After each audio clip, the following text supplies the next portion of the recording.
So Christmas is over and I was informed that I have to hold a truce with St. Nicholas, even though I don't want to. I mean, there's clearly beef between him and I. How am I supposed to keep him on his toes for next year?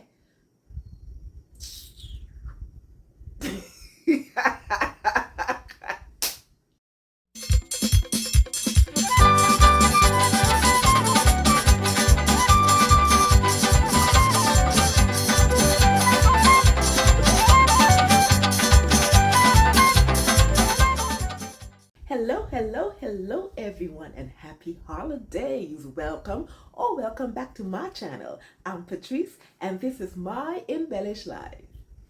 2024 is almost over, you guys, and it's time to do a recap. I'm talking about the highlights and the not too glamorous moments of my sewing journey in 2024. So if that's something you're interested in, let's get in it. So at the beginning of the year, I spoke about some goals and plans that I had both for my sewing journey and for my channel. And while I'm not going to talk about those in this video, it is important for me to mention that I have hit the target for some, and some of them,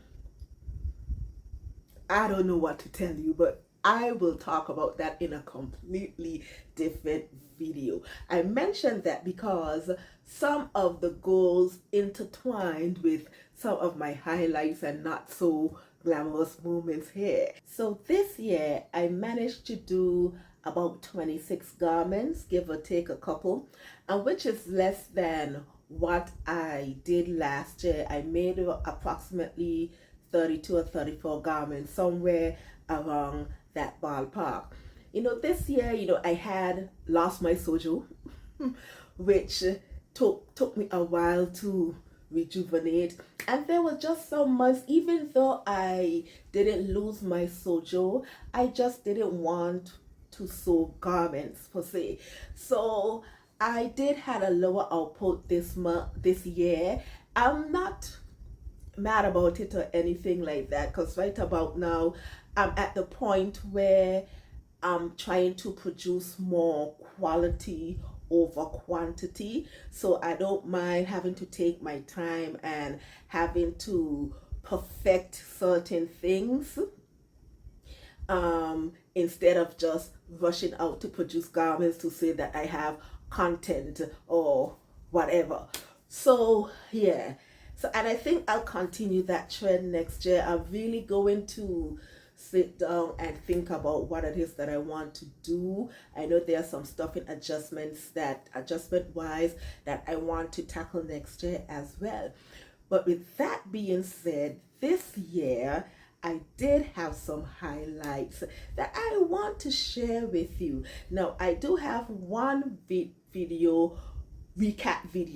one more recap video for the final third of this year. So the first third of the year I did 9 garments, the second third 8 garments, and then this final third I did 9 garments. So another video would be dedicated just for that.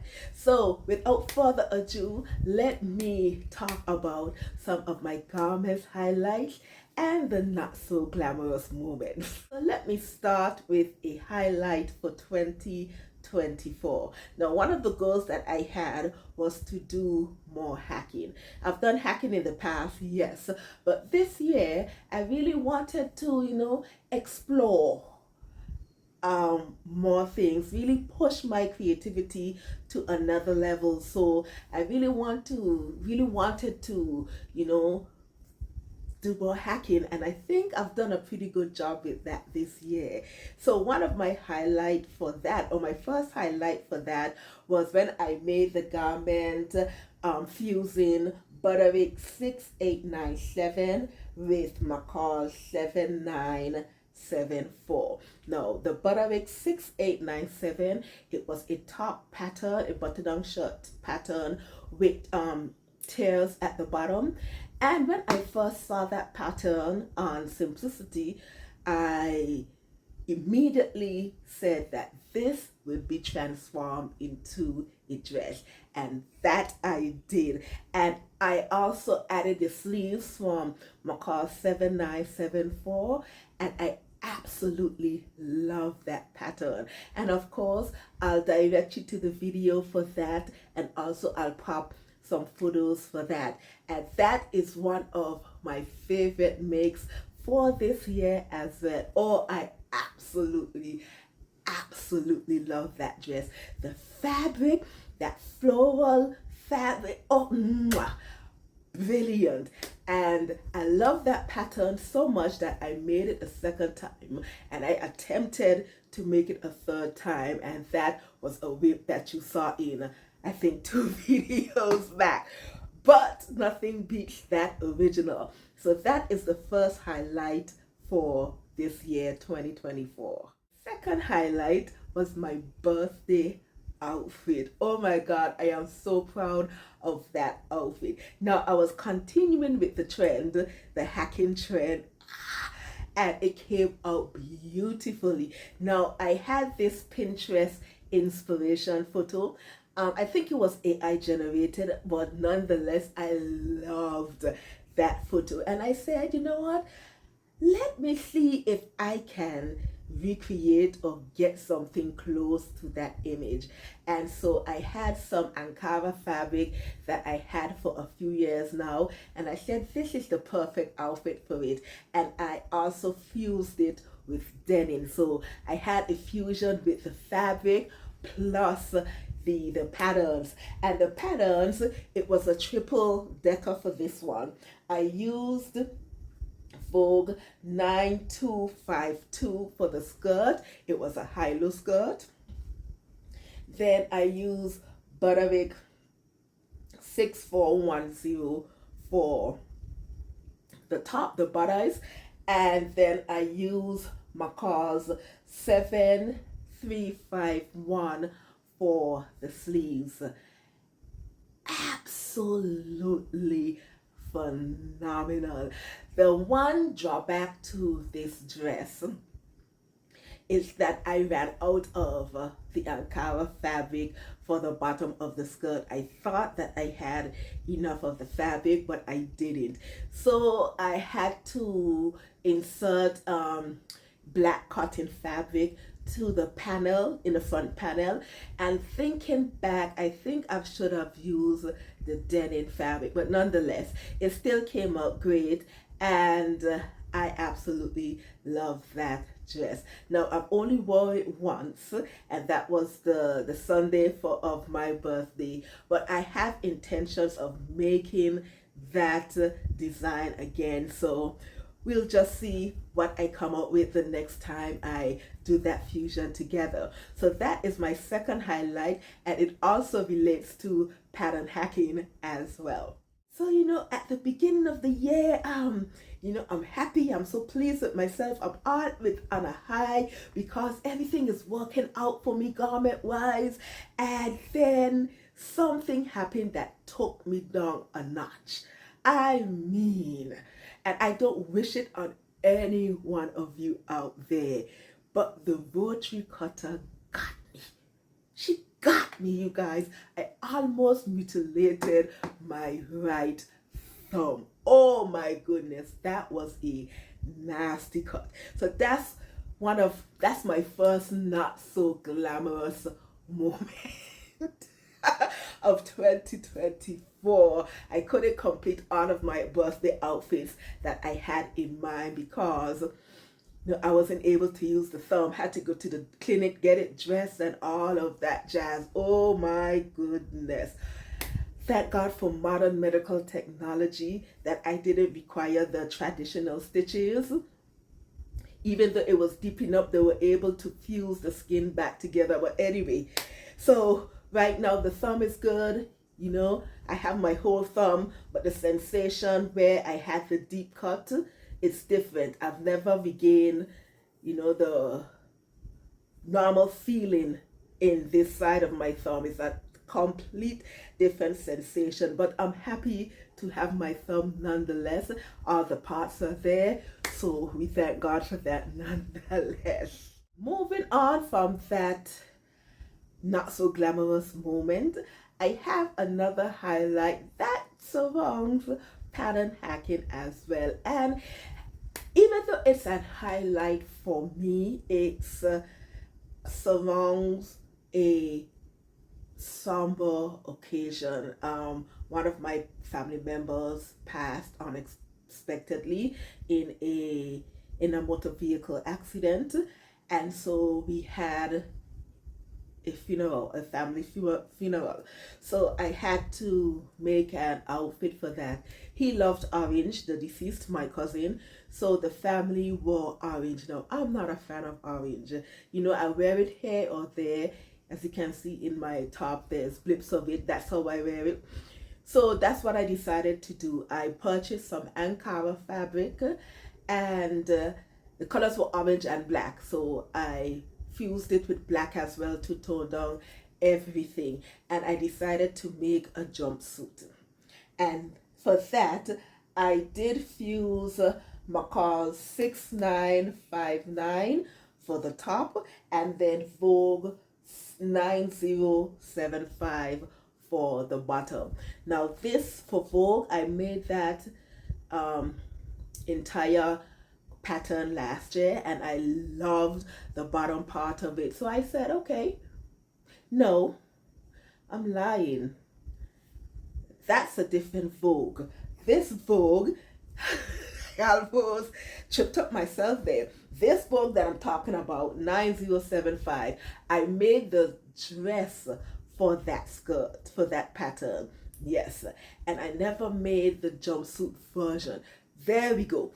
So I decided to use the bottom part for it, for that fusion, and the pattern came out absolutely phenomenal as well. The only thing with that pattern is that I should have used a longer zipper, so it takes a while to get myself in and out of it, and for that reason I only wore that garment once. And so I love the pattern, so I definitely have to consider making it again in 2025.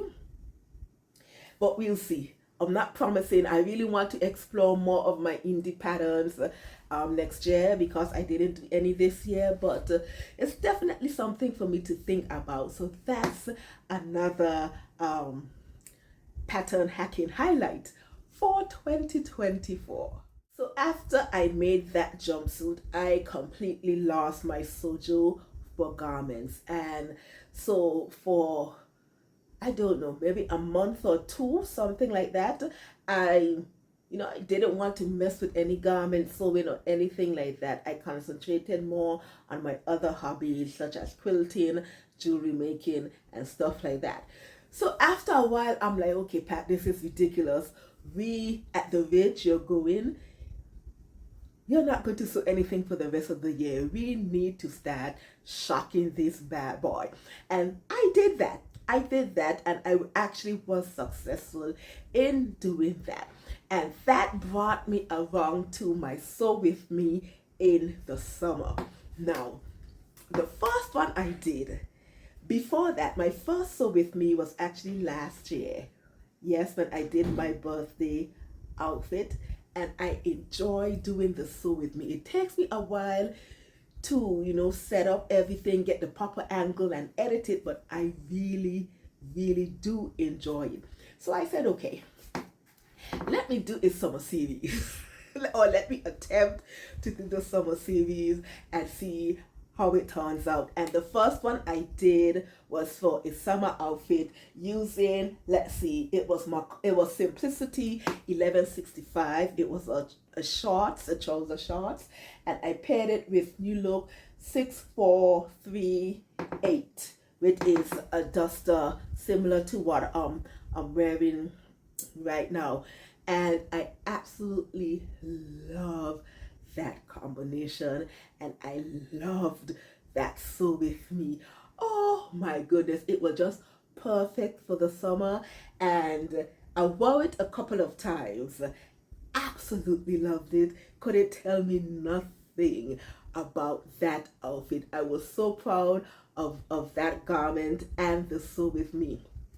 So when I finished that Sew With Me, I said, let's do this again.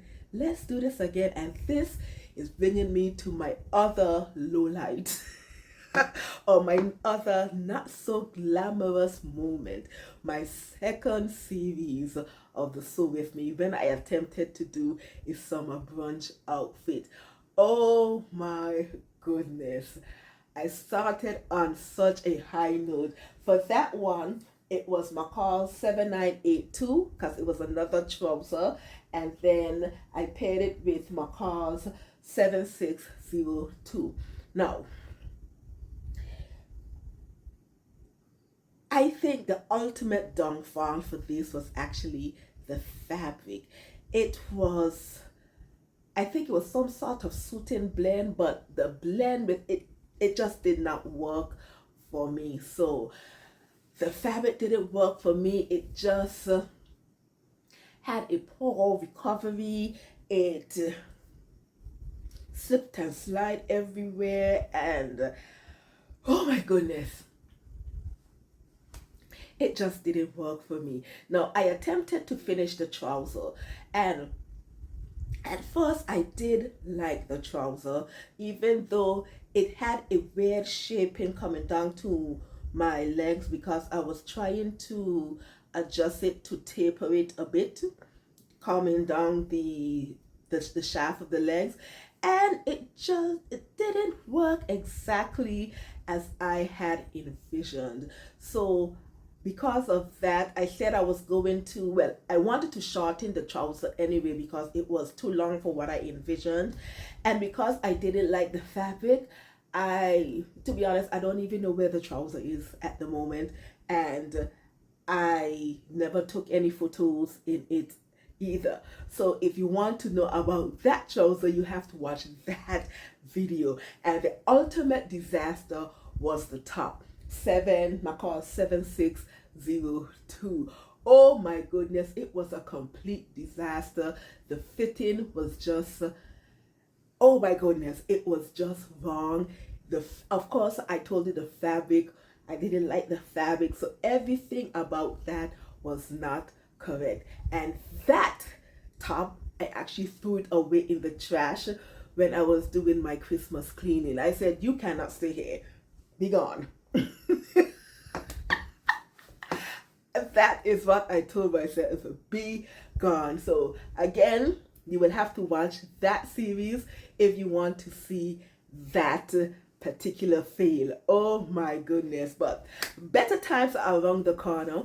I did have a rematch for the top because I love the top. Would I do the bottom again, which was McCall 7982? Probably.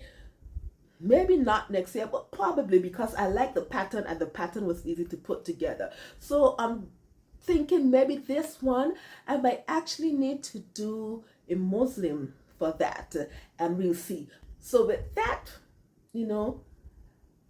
failure for my summer brunch outfit, I did attempt to do another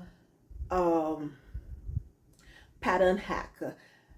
It was a butterick pattern, and that I didn't like the outcome of that neither. It's not even coming to my head right about now. And so with that, I say, you know what, Pat? We need to sort out whatever adjustment is going awry at the moment, because your current adjustment isn't working for you. And we are having, all of a sudden, too many gaps in the neckline, in your arms. Something is happening. I don't know, but whatever it is, we need to fix it, because you can't have your clothing hanging and all of that jazz. So I sat down, and I always wanted to do the pivot and try the pivot and slide method from Nancy Simon. And I said, Pat, this might be the perfect time to try that method. It's simple enough, and it just might work for you. Okay, so I'm like, before I touch any sort of adjustment, front bust adjustment and anything like that, let me try this method because this might be the answer. So I took out Butterwick, which one? 6684, and that was the garment that I tested that method on. Oh my goodness, it works. Oh my goodness, I was so proud of myself with that garment. It actually works, and I was extremely happy with that outcome. And with that, I said, okay, let me explore this pivot and slide more, because that is just a simple top. What happens when I have, the yokes and other panels to deal with, how with that work? So I'm still experimenting with the pivot and slide, but it's something that I'm going to keep in my regular adjustments. Now, in my last video, I did mention that I'm going to be using more indie patterns in 2025. So I have to see how I can transfer that adjustment there, because Nancy Simon, Nancy Simon, when she developed the pivot and slide, it was surrounding measurements for your front bust measurements corresponded to the big four patterns. So I have to see how that works, have to tinker with it, but it's definitely an adjustment that I want to keep. So that is another highlight for me, the pivot and slide method, doing to fix the gaping in my neck and my arms. And with the pattern tested for that was Butterick 6684. Now I know I have some shoulder adjustment to tackle, and that will be in 2025. First, I think I'm going to try the narrow shoulder adjustment. I'm not sure if I need a narrow shoulder adjustment or a front slope adjustment. So I'm gonna tinker with the both of them and see what happens. But yeah, I'm excited. I'm excited to get that thing sorted out. Final highlight for the year. Oh my goodness, because after my failure with my car 7602, I couldn't live it down. I could not live it down. The pattern is such an easy pattern. I think it's like 3 pieces or something like that. And I said, ain't no way in hell this simple pattern is going to whip my backside.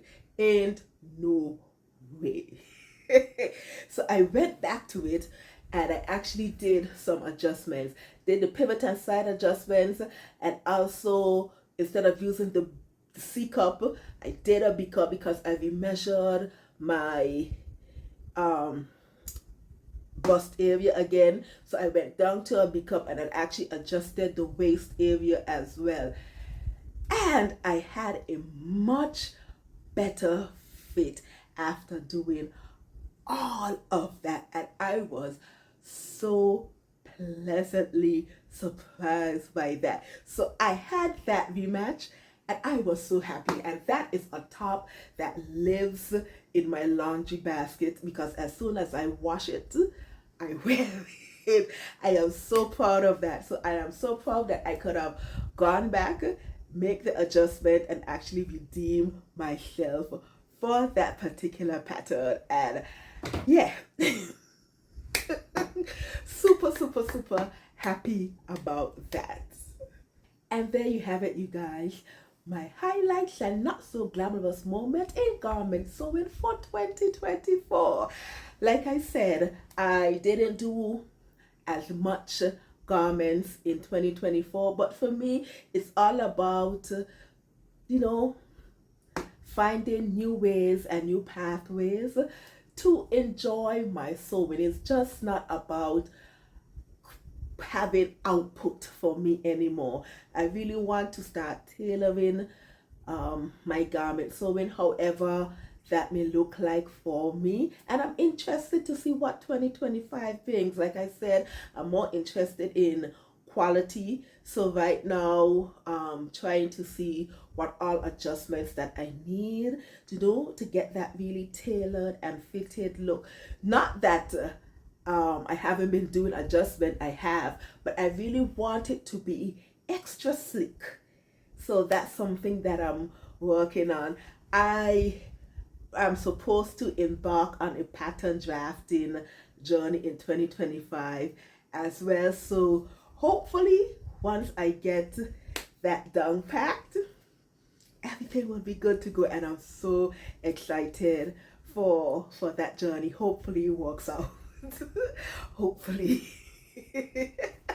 Don't forget to like, comment, and subscribe, and also click that notification below. And while you're commenting, let me know what are some of your highlights for 2024 and some of your not so glamorous moments if you care to share. Let's have that conversation in the comments below. All right, lovies, thank you so much for stopping by today. I know it's the holiday season and we're all doing holiday things, so I'm hoping that your holiday season is looking bright for you so far. You were able to spend it with friends and family and other loved ones. So wishing all the best for your holiday season and for 2025. All right, lovies, I'm out of here.